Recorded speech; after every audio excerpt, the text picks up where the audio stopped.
મુખ્યમંત્રી ભૂપેન્દ્ર પટેલના હસ્તે રાવળદેવ સમાજના 174 પરિવારોને પીપળિયા ગામ ખાતે ફાળવેલ પ્લોટની સનદ વિતરણનો કાર્યક્રમ યોજાયો।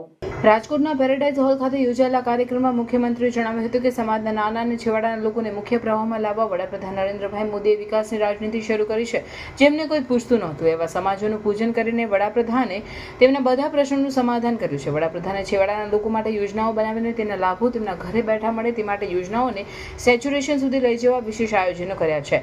સૌરાષ્ટ્રવાસીઓ પાણીનું મૂલ્ય સારી રીતે સમજે છે। વડાપ્રધાને સૌની યોજના થકી સૌરાષ્ટ્રના લોકોને પાણીની તકલીફો દૂર કરી હોવાનો ઉલ્લેખ કરતા મુખ્યમંત્રી વરસાદી જળના સંગ્રહનો આગ્રહ સેવતા કહ્યું હતું કે પાણીનો વિવેકપૂર્ણ ઉપયોગ એ આપણા સૌની જવાબદારી છે।